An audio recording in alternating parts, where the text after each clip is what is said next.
I want to talk to you guys today about cultivating courage, starting courage, because you're not always going to feel brave, but you can be brave.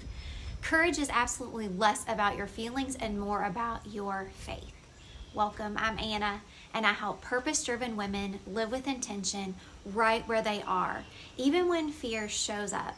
So don't forget to download your free printable. It's in the description box below so that you can go deeper into your 21-day fear deep dive.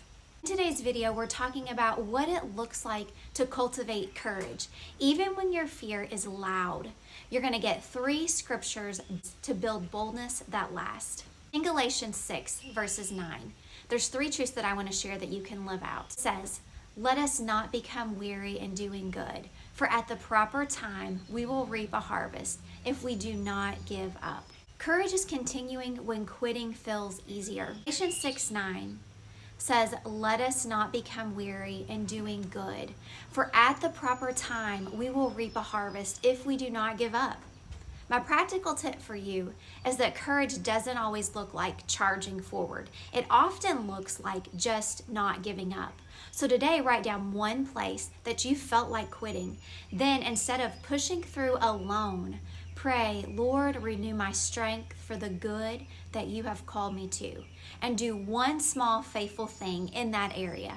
Second thing is courage grows when you trust God's presence, not your power. Deuteronomy 31:6 reminds us to be strong and courageous. Do not be afraid or terrified because of them.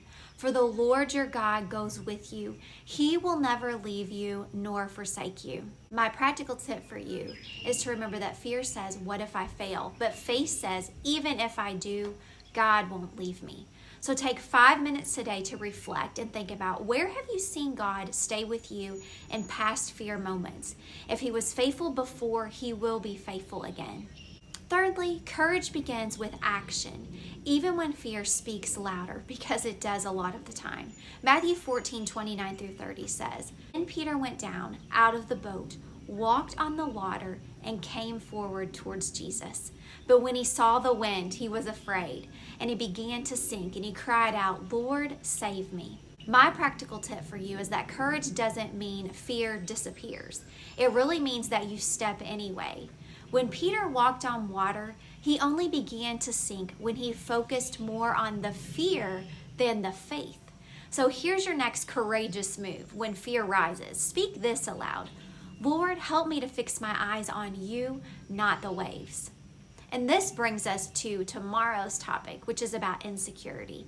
Because often it's not just fear of outside threats, it's that inner voice that says, "You're not good enough. Who do you think you are?" But God's word has a response for that too. So be sure to watch day 6, where we'll talk about how to overcome insecurities through God's truth. Thanks so much for joining me today.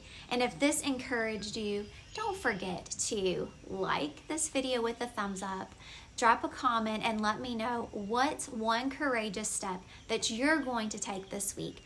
And then share this with a friend who needs boldness right now. And don't forget your free printable guide. It is in the description box below.